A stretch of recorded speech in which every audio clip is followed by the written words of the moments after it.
Sir, आपका बहुत बहुत स्वागत है टाउन हॉल टाइम्स में। जैसे कि हम देख रहे हैं कि बंगाल इलेक्शन में इस बार कोई एक तो पोस्ट इलेक्शन कोई वायलेंस नहीं हुआ था, और दूसरी बात ये कि इस तरह का कभी देश में कोई भी कॉन्स्टिट्यूशनल क्राइसिस नहीं आया था कि जब कोई मुख्यमंत्री कहे कि मैं इस्तीफ़ा नहीं दूंगा, मैं सुप्रीम कोर्ट जाऊंगा, नहीं तो इंटरनेशनल कोर्ट जाऊंगा। तो इस पर आपका क्या कहना है? बंगाल में जो इलेक्शन के समय, चुनाव के समय और चुनाव के बाद जो हिंसा, ये आज नहीं है, ये बहुत दिन से ही हो रहा है। ऐसे भी जो लेफ्ट फ्रंट का जो शेष टाइम में ये भी हुआ है, 2011 में भी हुआ है, 2021 में भी हुआ है। तो ये वायलेंस एक पार्ट होता है बंगाल का। जो चुनाव प्रक्रिया में, चुनाव जिस दिन चुनाव होते हैं उस दिन बराबरी वायलेंस होता है।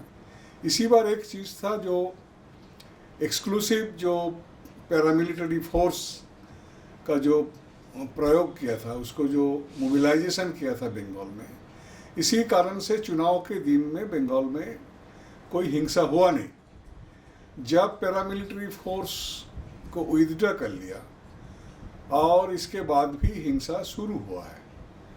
हिंसा शुरू के कारण केवल जो एक पॉलिटिकल पार्टी और एक पॉलिटिकल पार्टी के ऊपर हिंसा आक्रमण कर रहा है, ऐसा नहीं है। ये हिंसा का कारण है जैसे जो इलाका में एक पॉलिटिकल पार्टी राज कर रहे हैं ग्राउंड लेवल तक, फिर भी और एक नया ग्रुप आके उसको एक दखलदारी करना, उसको कब्जा करना है इलाका को, ये भी इसके एक मुद्दा होता है। ये हम लोग देखा है 2011 में भी देखा, उसको पहले भी देखा, 2021 में चुनाव के समय भी हम लोग देखा है।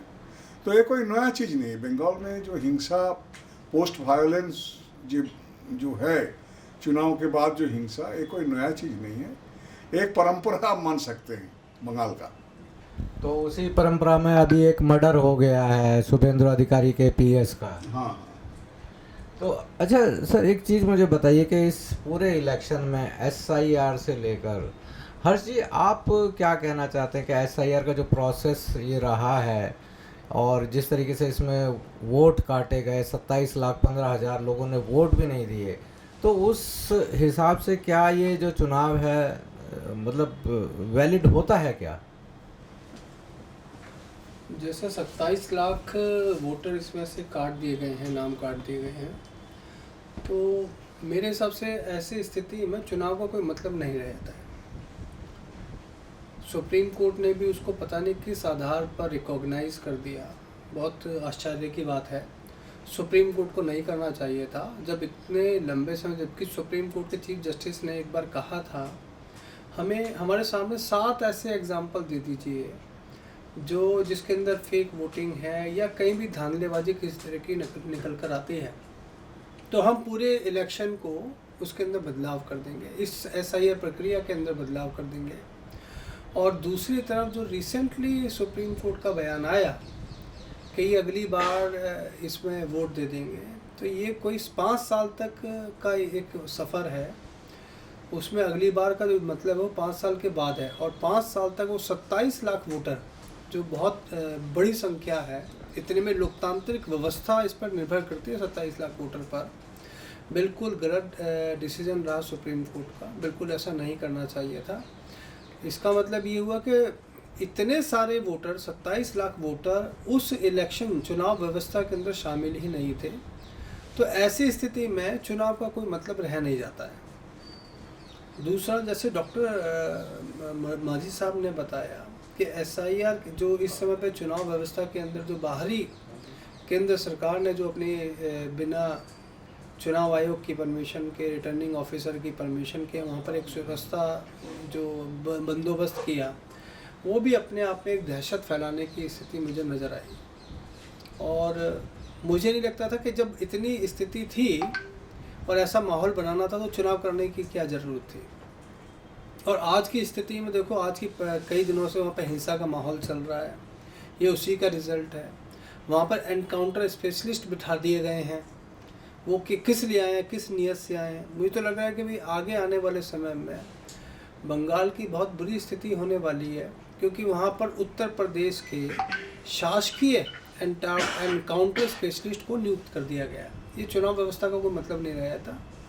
ऐसी स्थिति में सुप्रीम कोर्ट को आर्टिकल 142 के अंदर सू मोटो लेना चाहिए। सारे विपक्षी दलों को इसमें इस तरह के चुनाव का बाइकाट करना चाहिए और एकजुट होना चाहिए। सर, आपने कहा सुप्रीम कोर्ट को सू मोटो लेना चाहिए लेकिन जो काफ़ी लोग हैं वो यही कह रहे हैं कि ये जो भाजपा की जीत हुई है वेस्ट बंगाल में, ये तो सुप्रीम कोर्ट और इलेक्शन कमीशन की ही जीत है। ये बात सही है, सुप्रीम कोर्ट और इलेक्शन कमीशन की ही जीत है, क्योंकि सुप्रीम कोर्ट इलेक्शन कमीशन ने ही इसको रिकॉग्नाइज़ किया। उन 27 लाख वोटर को वंचित कर दिया उस चुनाव व्यवस्था से, उनके अधिकारों से, उनके संवैधानिक अधिकारों से उन्हें वंचित कर दिया। जब 27 लाख वोटर उस चुनाव व्यवस्था से वंचित कर दिए गए हैं, तो ऐसी परिस्थिति में चुनाव का कोई मतलब नहीं है। 27 लाख कोई 27 वोटर नहीं है। चुनाव व्यवस्था के अंदर, निष्पक्ष चुनाव व्यवस्था के अंदर हर एक वोट की कीमत होती है। देखिए, अभी जो आपने जैसा बताया कि किसी व्यक्ति की भी रिसेंटली की हत्या कर दी गई है कुछ असामाजिक आतंकवादी तत्वों के द्वारा, जो निष्पक्ष चुनाव व्यवस्था नहीं चाहते थे। तो ये अभी जो शुरुआत है, इससे आगे एक हिंसा का माहौल बनेगा जैसा मुझे लग रहा है। तो इस पर सभी जितने भी विपक्षी दल हैं और जो सामाजिक संगठन हैं जो निष्पक्ष चुनाव के बारे में सोचते हैं, उनको आना चाहिए और इस पर अपना जो है शांतिपूर्ण तरीके से इस पर विरोध भी दर्ज कराना चाहिए। मजीद सर, एक चीज़ मुझे बताइए कि ये चुनाव हो गया और जैसा कि आपने बताया पहले भी कि इसमें शिक्षा, स्वास्थ्य, रोजगार कहीं कोई मुद्दा नहीं था। तो अगर हम ये जो शासन बदला है, ये क्या बदला है कि इसमें पहले टीएमसी के गुंडे थे, अब बीजेपी के आ गए। पहले टीएमसी के पूंजीपति थे, अब बीजेपी के आ गए। पहले टीएमसी के लोग लूट मार करते थे, अब बीजेपी के लोग लूट मार करेंगे। आखिर ये किस तरह का बदलाव है, ज़रा आप हमें समझाएं कि और इसमें पूंजीपतियों को या दूसरे जो पार्टी के लोग हैं उनको इसका क्या लाभ या हानि होने जा रही है? देखिए, जो तृणमूल कांग्रेस और भारतीय जनता पार्टी के बहुत फर्क है। तृणमूल कांग्रेस एक क्षेत्रीय पार्टी होता है और क्षेत्रीय पार्टी के साथ में केवल जो स्टेट का जो पुलिस होता है, स्टेट का जो मशीनरीज होता है, जो स्टेट वेस्ट बंगाल स्टेट की बात कर रहे हैं, वो उसके साथ काम करते हैं। और भाजपा एक सेंट्रल गवर्नमेंट चलाते हैं, उसके पास मिलिट्री है, पैरामिलिट्री फोर्स है। जो स्टेट चलते हैं, स्टेट का तो एक मुद्दा होता है, स्टेट के चलाने के लिए executive, police, military, paramilitary force, इसको उपयोग करना का, इसको व्यवहार करने का जो भूमिका होता है, ये भूमिका तृणमूल कांग्रेस जब सत्ता में थे, उसको हाथ में कोई पैरामिलिट्री फोर्स नहीं, मिलिट्री फोर्स नहीं। तृणमूल कांग्रेस जो पार्टी होता है, वो पार्टी एक एनार्किस्ट और एक डिक्टेटरशिप पार्टी होता है। और भाजपा जो पार्टी है, ये फासिस्ट पार्टी होता है। फासिज्म का कारण क्या है? जो दुनिया में जो कॉरपोरेट का लूट चल रहा है, जो संसाधन का, जैसे माइंस, वाटर, डिफरेंट रिसोर्स का, इसको लूट है दुनिया में, केवल भारत में नहीं है, सारा दुनिया में ये लूट हो रहा है। ये लूट होता है जो पूरा से पूरा जो गवर्नमेंट होता है, जो गवर्नमेंट के मिलिट्री, पैरामिलिट्री, जुडिशियरी उसके हाथ में है, इसके मिला के एक फैसिस्ट फोर्स का काम है। इसी कारण से जो भाजपा गवर्नमेंट जहाँ जहाँ से मिनरल रिसोर्स हैं, जैसे छत्तीसगढ़, उसके बाद भी आंध्र प्रदेश, उसके बाद भी उड़ीसा, वो काम शुरू हो गया उसका। कॉरपोरेट को लूट करने के लिए एकदम क्लीन चिट दे दिया। बंगाल में भी ऐसा हाल होगा। बंगाल में तो कोलियरी इंडस्ट्री है, एक बड़ा कोलियरी खादान है, वो कोलियरी खादान को भी प्राइवेटाइजेशन किया है।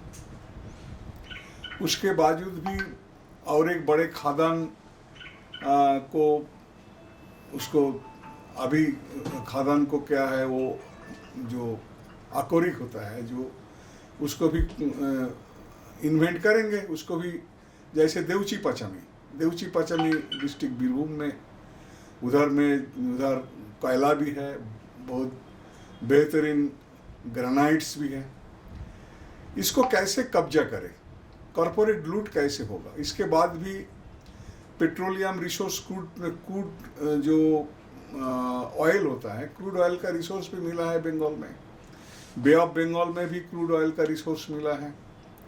इसके बाद भी पोर्ट है, जैसे ताजबंदर, एक नया पोर्ट बनाने के लिए उसको भी अदानी को दे दिया था पहले ममता जी का गवर्नमेंट। अभी उसके पास हल्दिया बंदर है, इसको कब्जा करना है। कारण जो पूर्व एशिया में जो व्यापार होता है, जो पोर्ट का उपयोग होता है, वो बड़ा पोर्ट चाहिए। अदानी को बड़ा पोर्ट चाहिए। वो पोर्ट, हल्दिया पोर्ट के साथ ताज बंदर जो होता है, ताज पोर्ट, उसको एक करके भी बड़ा पोर्ट भी वो बनाएगा। फिर भी हमारा जो पड़ोस का जो देश है, बांग्लादेश है, अदानी बांग्लादेश से बिजली बेच रहा है। इसी कारण से हाई टेंशन का जो लाइन गया है झारखंड से एकदम सीधा बंगाल के ऊपर से बांग्लादेश तक गया है अदानी को इलेक्ट्रिसिटी पहुंचाने के लिए, उसको खिलाफ भी बहुत मूवमेंट किया था। वामपंथी लोग, डेमोक्रेटिक लोग मूवमेंट किया था। ये जो व्यापार होता है बांग्लादेश के साथ, ये व्यापार को भी कंट्रोल करने का भी जो होता है, वो सेंट्रल गवर्नमेंट छोड़ के होता नहीं। जहाँ सेंट्रल गवर्नमेंट भाजपा के कब्जा है, उसको बंगाल को कब्जा करना ही चाहिए। इसी कारण से उसका जो असली जो भाजपा का जो पैसा देते हैं, जो फिनेंशियल जो कंट्रोल जिसके है, वो अदानी अंबानी चाहते ही हैं इसको बंगाल का रिसोर्स को कंट्रोल करने के लिए। इसीलिए उसको भी बंगाल को कंट्रोल नहीं करेंगे तो कैसे पूरा से पूरा रिसोर्स को वो कब्जा करेगा। ये भी एक सवाल है। ये सवाल के कारण से दो चीज आते हैं। एक आते हैं फासिस्ट फोर्स, जो फासिस्ट फोर्स कॉरपोरेट के मार्फत चलते हैं, वो है भारतीय जनता पार्टी। और ममता बनर्जी का जो फोर्स है, वो भी सहयोगी फोर्स होता है। वो फैसिस्ट को सहयोग किया है। वो ममता बनर्जी के कारण से ही बंगाल में जो आरएसएस का डेवलपमेंट हुआ है, आरएसएस का जमीन मिला है। और आप जानते हैं पार्लियामेंट में जो कानून आए हैं, श्रम कानून का जो बिलोप हुआ, नया कानून आए हैं, जो भी आए हैं, वो टैक्टिकली तृणमूल कांग्रेस उसको कभी बॉयकॉट करके बिल को पास कराने के लिए वो सहयोग किया है भाजपा को। ये सहयोगी एक शक्ति होता है, और सहयोगी शक्ति का भूमिका आज कॉरपोरेट का जरूरी नहीं है। इसीलिए उसको हटा के अपना ही फैसिस्ट फोर्स बंगाल को कब्जा किया। ये असली मुद्दा है। तो इसमें बंगाल के लोगों का क्या लाभ होने जा रहा है? बंगाल का जनता का कोई लाभ नहीं है। लाभ कैसे? कोई लाभ नहीं है। बंगाल का जनता, बंगाल में क्या है, कोई नया इंडस्ट्री नहीं है। पुराने जो इंडस्ट्री है वो सब बंद हो गया। बंगाल का जो श्रमिक, जो वर्किंग क्लास का आदमी होता है, वो अभी माइग्रेंट लेबर हो गया। 80-90 लाख लोग सारा देश में जुड़े हैं, अरब कंट्री में चला गया, बाहर में चला गया। तो क्या फायदा तो कुछ नहीं है बंगाल का। जो लोग बंगाल में सोचते हैं जो हमारा फायदा होगा, वो कुछ नहीं है।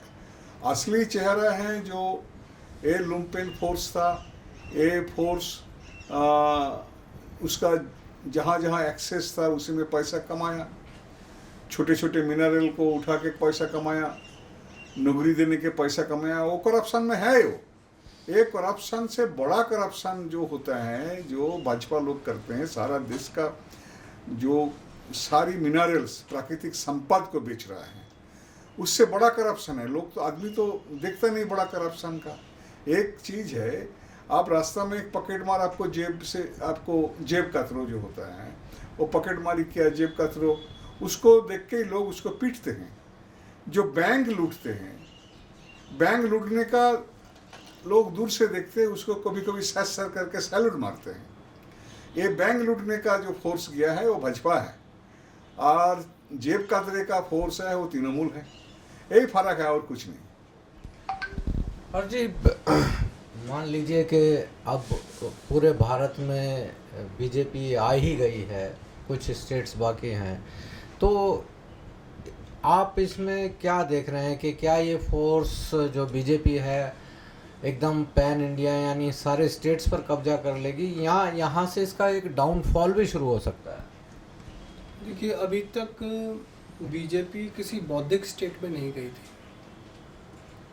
उसका जो कंट्रोल, नियंत्रण का जो आधार था वो और राज्यों में रहा था। लेकिन पहली बार जो बंगाल के अंदर जो बीजेपी ने प्रवेश किया है, यहीं से इसका अंत शुरू होगा। वो धीरे धीरे बाकी राज्यों को अपना वो बनाएगी, लेकिन अंत जो है, क्योंकि अब वैचारिक युद्ध के सामने आएगी, वो विचारों के साथ टकराव की स्थिति बनेगी। उत्तर प्रदेश के अंदर की तरह वो बिहार, बंगाल के अंदर भी एक हिंसा का माहौल तैयार कर सकती है, जैसा कि शुरुआत किया उन्होंने। क्योंकि बीजेपी का ये इतिहास रहा है कि वो हिंसा के माहौल के माध्यम से अपना एक नियंत्रण स्थापित करती है, जैसा कि हिटलर भी ऐसे ही किया करता था। वो संवैधानिक स्थिति के आधार पर, संविधान के आधार पर, मूल्यों के आधार पर वहाँ पे स्थापित होता था, चुनकर आता था, जैसे भी मशीन, सरकारी मशीनरी को इस्तेमाल करके। सेम भाजपा भी उसी तरीके से काम कर रही है, उसके अलायंस के साथ मिलकर। किसी भी स्थिति में सीबीआई, ईडी और जितनी भी जांच एजेंसी है, वो पूरी तरीके से संविधान, बेशक चाहे नाम का इस्तेमाल करते हुए वहाँ पर स्थापित हो रही है। और आने वाले समय में, हालांकि इसे अब चुनाव आयोग की ज़रूरत नहीं है, मेरा कहना ये है। ये चुनाव आयोग को, क्योंकि इन्होंने अपना एक कर्मचारी को चुनाव आयुक्त बनाया, जो इनका एक कर्मचारी था, एक IAS ऑफिसर था। ये ऐसे ही व्यक्तियों को चुनेंगे आगे भी फ्यूचर में, जिससे कि अपने आप को पूरे भारत के ऊपर स्थापित कर सके। जहाँ जहाँ पर इनकी सरकारें नहीं बन पाई है, वहाँ पर भी इन एजेंसियों का इस्तेमाल करके वहाँ पर एक दहशत का माहौल बनाकर ये अपने आप को स्थापित करेंगे। इससे लोकतांत्रिक व्यवस्था दिन प्रतिदिन कमज़ोर हो रही है। भारत की एकजुटता, भाईचारा ख़त्म होता जा रहा है। लेकिन ये सांप्रदायिकता का माहौल बनाकर इसका लंबा समय नहीं होता है। बेईमानी का एक समय तक निश्चित होती है बेईमानी, उसके बाद उसका ह्रास शुरू होता है। और मुझे लगता है वो बंगाल से अब ये शुरुआत होगा, क्योंकि कम्युनल एक माहौल बनाकर आप दूसरे राज्यों के अंदर इस्तेमाल कर सकते थे। बंगाल का एक इतिहास रहा है, बौद्धिक इतिहास रहा है। वहाँ पर इतना आसान नहीं है। आप सरकारी तंत्र बना सकते हैं, स्थापित कर सकते हैं, किसी स्थिति को कब्जा कर सकते हैं, लेकिन ब्रेन को कब्जा नहीं कर सकते। स्वतंत्र जो विचार है उनको कब्जा नहीं कर सकते। ये विद्वानों की भूमि है। तो विद्वानों की भूमि पर आप कब्जा तो कर सकते हैं, लेकिन उस पर शासन नहीं कर सकते। तो यहाँ से मुझे लगता है कि लोगों के अंदर एक स्वतंत्र विचार जो धीरे धीरे बाहर आएगा, और अपनी जनवादी मांगों के लिए वो जो है अपनी मांगों को रखेंगे संवैधानिक तरीके से। माजी सर, जैसे अभी हर्जी ने बताया कि यहाँ से इनका डाउनफॉल हो सकता है, और जो बंगाल है वो एक बौद्धिक स्टेट है, और जैसा कि हम देख रहे हैं, तो आपको क्या लग रहा है कि यहाँ से, यानी बीजेपी ने जिस तरीके से काम करना शुरुआत किया, या भारत में जिस तरीके से काम करती है, और सबसे पहले ये लोगों को कल्चरली अटैक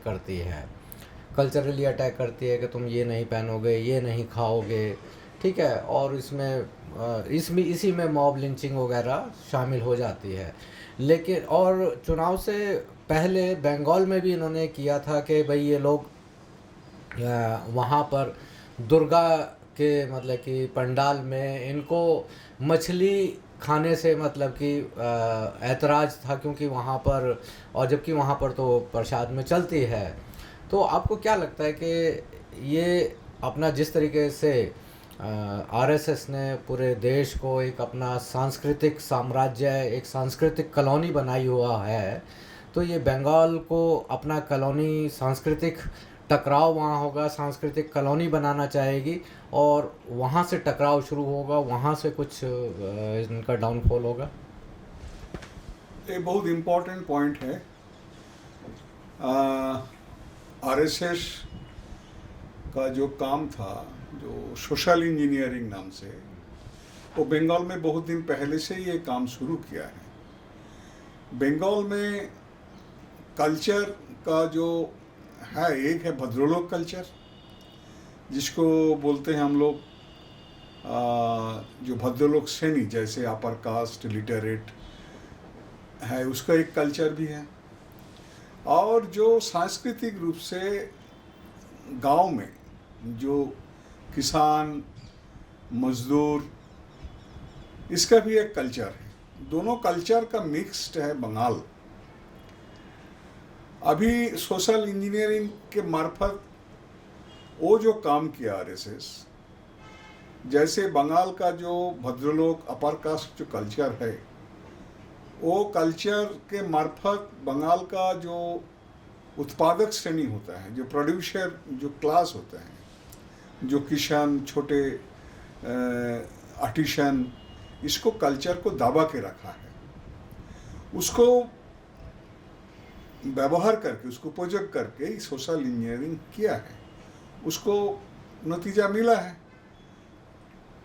पहले जो चुनाव हुआ था 2021 में, उसमें इसका जो रिफ्लेक्शन हम लोग देखा था, जहाँ से सोकॉल्ड जो निम्न वर्ग बोलते हैं, सोकॉल्ड जो जाति के जो एकदम नीचे के जो जाति होते हैं, उसके इन्फिल्ट्रेट किया था, एक जैसे वो अपर कास्ट कल्चर को देखा के। एक कंट्राडिक्शन है उधर। अभी एक कंट्राडिक्शन को पहले जो भाजपा जो हस्तक्षेप करेंगे, बंगाली जो भद्रलोक कल्चर, जिसका बंगाली अस्मिता बोलते हैं, वो कल्चर के ऊपर अटैक होगा ही होगा। कारण क्या है? बंगाली अस्मिता कल्चर के साथ भी जो बंगाल का जीवन में जो पिछड़ा वर्ग, दलित वर्ग का जो एक कल्चर का भी एक कोऑर्डिनेशन था, समन्वय था। वो समन्वय भी वो टूटने की कोशिश किया आरएसएस लोग। अभी ये समन्वय टूटा नहीं। तो अगुवाई दिन से जो कल्चरल जो रेजिस्टेंस, जो फासिस्ट कल्चर के खिलाफ जो रेजिस्टेंस, और हिंदी हिंदुत्व को जो कल्चर, उसके भी रेजिस्टेंस करने के लिए वो सारी जो बंगाली भद्रलोक कल्चर और पिछड़े वर्ग का कल्चर एक साथ में जुड़ेगा। ये भी बहुत संभावना है। कारण क्या है? ये अग्रासन के कारण से केवल मजदूर, किसान का नुकसान केवल होगा यही नहीं है, बंगाल की जो मिडिल क्लास जो होता है, उसको भी बहुत नुकसान होगा ये एग्रेशन के कारण से। उसी समय से एक नया रूप आएगा और बंगाल का एक जो पास्ट ग्लोरी, जो इतिहास होता है, बंगाली अस्मिता, बंगाली जो नेशनलिटी, इसका जो अस्मिता होता है, वो अस्मिता धीरे धीरे जागरूक होगा। यही रेजिस्टेंस का पार्ट होगा। और बंगाल में एक ट्रू फेडरल स्ट्रक्चर के बारे में भी चर्चा शुरू होंगे।